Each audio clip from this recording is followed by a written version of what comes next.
All right, hello. So I want to dive a little bit more into euphoric recall. And I want to tell you a little story about someone named Sarah. She had been dating Brandon for over a year. In the beginning of their relationship, everything felt magical. He was affectionate, he was attentive, he made her feel really special. Then as time went on, Brandon became a little more distant, emotionally unavailable, and rarely was he actually making an effort. But despite this, Sarah kept giving and giving and giving her time, giving her money, giving her resources, giving him sex, giving him her love. She was thinking if she just loved him enough, he would change, he would see, he would come to realize that she's so wonderful. She kept waiting for this future date that he was going to wake up. Sarah's friends didn't even really like Brandon. She thought it would probably be a good idea to break up with him, but her mind kept going to just the good times and what could have been between the two of them, the potential. Sarah kept romanticizing their relationship, even though when she was really honest with herself, things really weren't that healthy. So this right here is euphoric recall. It's when your mind latches on to the good times and completely disregards or it minimizes the not so good times. It keeps you stuck in the past or in the future, the potential of the relationship. For months, Sarah kept reaching out to Brandon, convinced herself that things could be different, but then she started seeing the truth. She started to see that this was actually more something that was asking to be healed inside of her. Her sense of unworthiness, her sense of insecurity, her sense of not feeling whole and looking to him for her happiness, for her joy, for her sense of worth, validation, approval, so on and so forth. She started to see the truth in the situation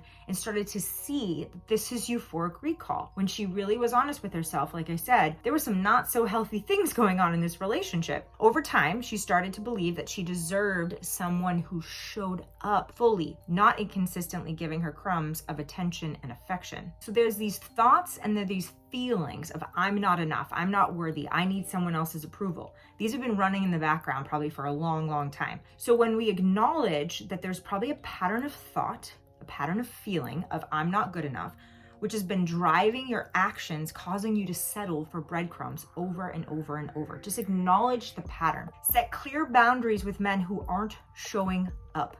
Recognize that you deserve more than scraps. You deserve more than good. You deserve great. You deserve a man who's consistent, present, who's loyal, who's honest, who's clear with you, who's intentional, who seeks connection, who's not just texting you. Like, you deserve probably way more than you are accepting.